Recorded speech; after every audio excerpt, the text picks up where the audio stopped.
উনি আসছে এখানে অনেক দিন পরে, ভাই সৌদির থেকে আসছে, বেশি দিন হয় নাই। তো এখানে আসার উদ্দেশ্য হলো কবুতর দেখবে, ভাইয়ের পছন্দ, আর হলো তাজা পেঁপে, মানে এটা গাছের থেকে পেঁপে পাইরা উনি খাবে।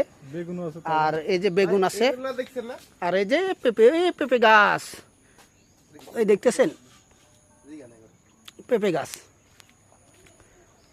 এগুলা বিশেষ করে এরা অনেকে চিনেন, এগুলা কেজি হিসেবে ওনারা মনে হয় বিক্রি করে। টক পাতা, খাস বাংলা বলা হয় টক পাতা, খাট্টা পাতা কয়, অনেকে খাট্টা পাতা কয়, অনেকে টক পাতা কয়, এটার বিচি।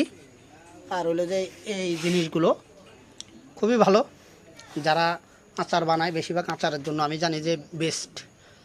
আর এটার পাতাগুলা সুন্দর করে ভাজি করে পেঁয়াজ দিয়ে অনেক সুন্দর করে ভাজি করে খাওয়া যায়।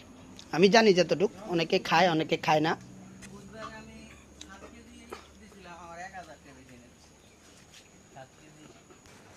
হলো বেগুন, গাছের বেগুন। আর হলো যে এই পেঁপেটা, খুব সুন্দর পেঁপে। এরকম একটা পেঁপে খাইছিলাম, আমাদের বড় ভাই মানে এটা একটু দেখতেছে পেঁপের আমরা সাইডিয়া, সেই রোদ তো একটু বিকেলবেলা, রোদগুলো খুবই ভালো। এই যে এই পেঁপেটা কাটবো, এই পেঁপেটা কাটা হবে, নিচেরটা কাটবো, দেখা যাক কি হয়। মানে এটার ভিতরে যদি বিসি হয় তাহলে বাইর জন্য কিছু নিয়ে আসবো, আর কিছু আমরা একবারে কুরিয়ার করে জায়গা মতন পাঠা দিব। আর বিসি নাও হতে পারে,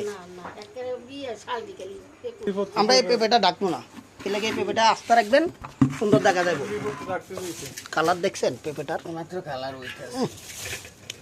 মনে হয় যে চামড়া একটা কামড় দিয়ে খাই এরকম।